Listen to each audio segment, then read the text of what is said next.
in some ways it's not, it's not earth-shattering, but it speaks of one of the areas where I think there has been some real progress under President Obama, and or success, I should say.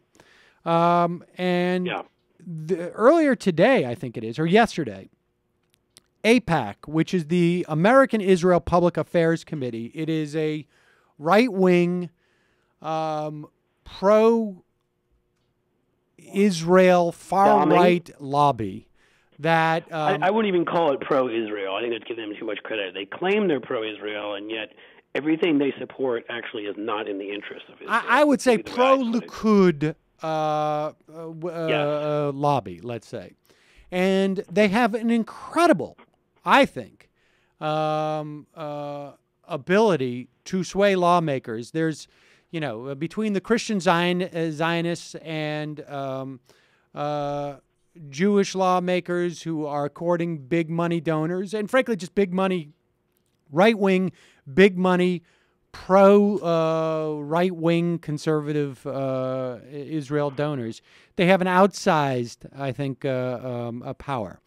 Well, yeah, and they've always had the taking of what was legitimately, obviously, terrible episodes in our world's history, and turning those into, if you don't support what they support, you're somehow anti-Semitic. Right. You know what I mean? That you have to just follow the line. So I think even other lawmakers have been cowed who aren't even Christian Zionist or Jewish, because they figure that's where the conventional wisdom is.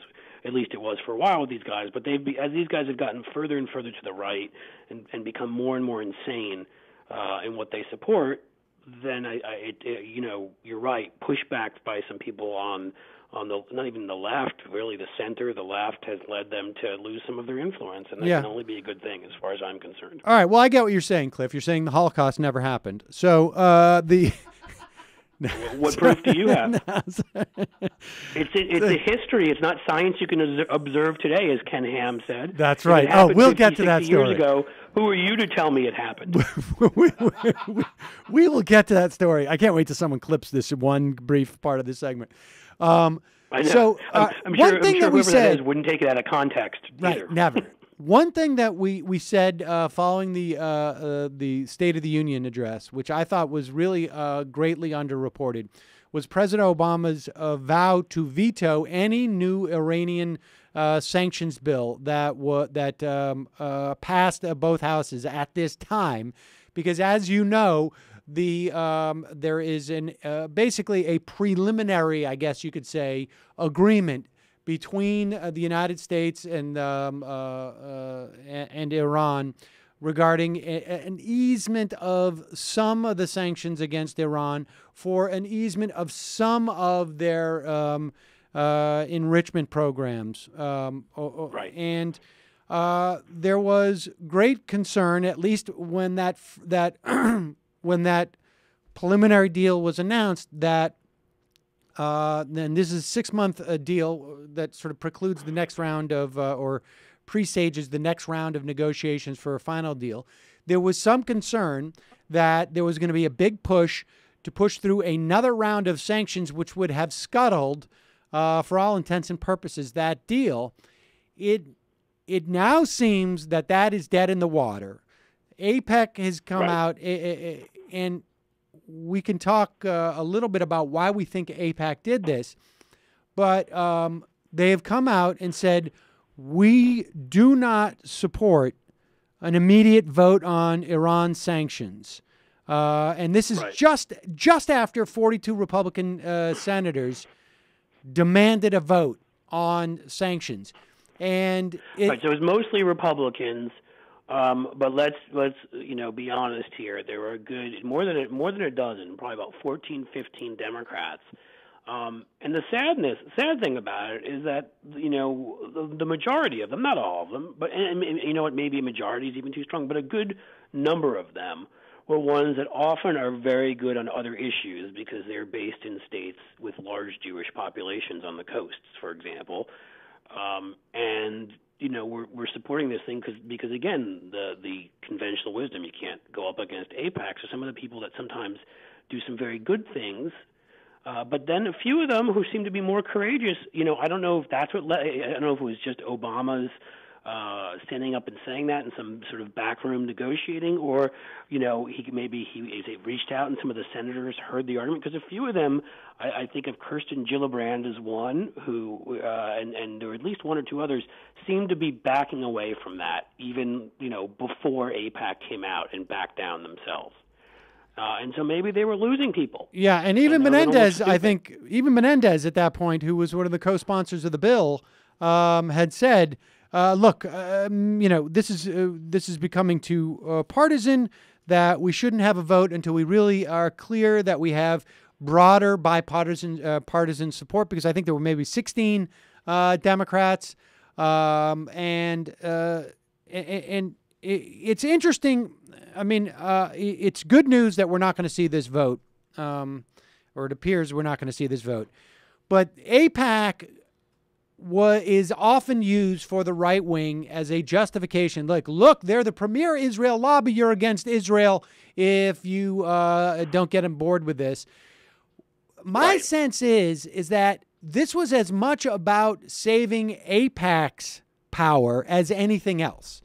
They were concerned that their credibility, and this is a function no doubt, of a lot of things that have been going on, a lot of pushback, in the loss. Well, basically, again, a number of senators, it seemed, were backing away, and the President of the United States in the State of the Union address stood up to them. That doesn't make them look very good. Right. And so they've got to figure out a way to still maintain their credibility and look like they are still the enforcers they are.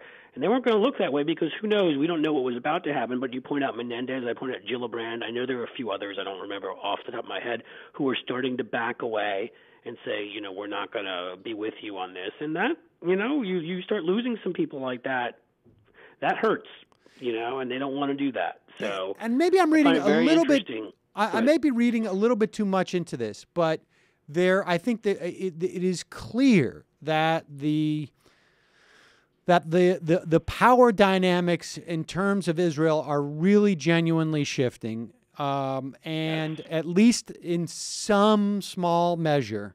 And we I haven't gotten into it in this program much, but in the coming week or two, I hope to have someone on about the BDS, the boycott and divestment movement in support of Palestinian rights in Israel, and the efficacy of that, the way that it's been adopted in broader sort of policy circles in this country. And I think this also is sort of, we're seeing the demise of, or I should say the diminishment of the neocon power, just in general, and maybe even in the Republican Party on some level. But so broadly speaking, this is good stuff. Well, yeah. I mean, first of all, you had a couple of Republicans who didn't sign off. If it was, 42 or whatever, granted, that's about the vast majority of their caucus, but there were times in the past that it would have been every single person. So there's something to be said for that. I don't know who the three were who didn't sign off on it. I'd have to look, but, my guess is Rand Paul is probably one of them. I don't know. Oh, yeah, Rand Paul, Mike Lee, maybe the Tea Party. So maybe it doesn't mean anything in the Republican caucus. I don't know. But on the, there's just on the Democratic side, because the thing is AIPAC started off years ago as a much more Democratic group, and as it became much more hardline, and the Republicans, as you point out, embraced sort of the Christian Zionism, then they've become much bigger supporters of some of the craziest Republicans out there. And I think, they stepped a little too far. And I think, again, a lot of people on the left were scared of seeming it was sort of, if you didn't support AIPAC, you didn't support Israel, and then you were anti-Semitic. It just was that easy.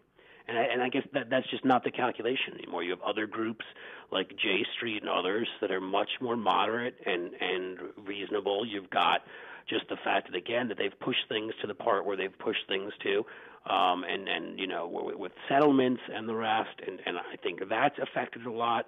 Bibi Netanyahu is just an asshole, which doesn't help them at all in terms of PR, and I just think they've been wrong, and maybe eventually being wrong about everything actually has an effect.